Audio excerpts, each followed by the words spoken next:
ఖమ్మం జిల్లాలో ఉన్నటువంటి 7 మండలాలను తీసుకెళ్లి మరి సీమాంధ్రలో కలుపుతామని చెప్తా ఉన్నారు.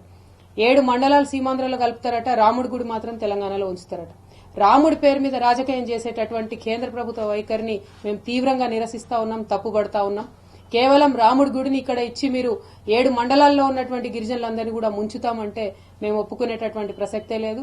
డెఫినెట్ గా పోలవరం ప్రాజెక్ట్ ని ఇప్పుడున్నటువంటి డిజైన్ లో మేము వ్యతిరేకిస్తా ఉన్నాం. పోలవరం ప్రాజెక్ట్ ని యథాతథంగా గడతాము, నేషనల్ ప్రాజెక్ట్ ని ఇస్తాము, నేషనల్ ప్రాజెక్ట్ స్టేటస్ ఇస్తామంటే మాత్రం ఒప్పుకునేటటువంటి ప్రసక్తే లేదు. రేపు వచ్చేటటువంటి ప్రభుత్వం ఆల్రెడీ పోలవరం ప్రాజెక్టుకి అనుమతి ఇచ్చినట్టుగా మరి బిల్లులో పెట్టడం జరిగింది. ఇది అత్యంత అప్రజాస్వామికం, అన్డెమోక్రటిక్ ఫార్మాట్ అవుతుంది. ఎందుకంటే రేపటి ప్రభుత్వాలు ఏం నిర్ణయం తీసుకోవాలి, ఇవ్వాలే కేంద్ర ప్రభుత్వం బుల్డోజ్ చేయడం జరుగుతూ ఉంది. ఇటువంటి వైఖరిని మేము తప్పుపడతా ఉన్నాం.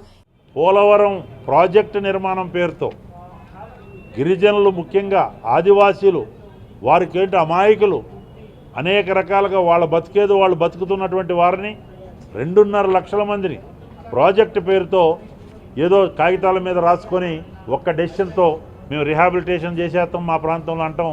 ఇది కుట్రపూరిత నిర్ణయం. ఏదన్నా 20-30 గ్రామాలంటే ఎవరినైనా ఒప్పించవచ్చు, మెప్పొచ్చు, కానీ 205 గ్రామాలు 2.5 లక్షల మందికి ఎఫెక్ట్ అయ్యే దీన్ని రేపు పెద్ద ఎత్తున అక్కడ ప్రజా తుఫాను లేసే అవకాశం ఉందని చెప్పి సందర్భంగా మీకు నేను మనవి చేస్తున్నా.